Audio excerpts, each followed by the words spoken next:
The African National Congress, or ANC, a dominant force since the end of apartheid, is facing a seismic shift.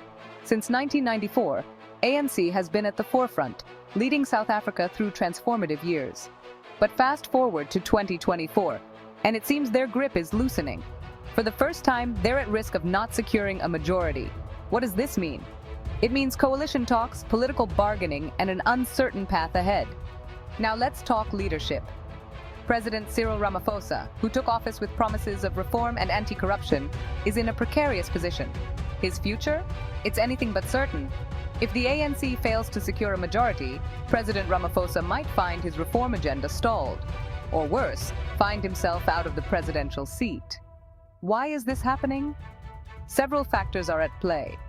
Economic challenges, public dissatisfaction with corruption, and increasing competition from other parties are reshaping the political landscape. South Africans are calling for change, and they might just get it in the upcoming elections. So, what should we watch for in the coming months? Keep an eye on coalition negotiations.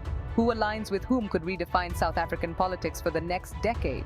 Also, watch how the ANC addresses internal challenges and public concerns. Their response could either revive their dominance or seal their fate as a party in decline. In conclusion, the ANC's reign is indeed being tested. 2024 could be a turning point for South Africa. Will it be the end of an era or a new beginning? Only time will tell. Thanks for tuning in, and don't forget to keep an eye on this unfolding story.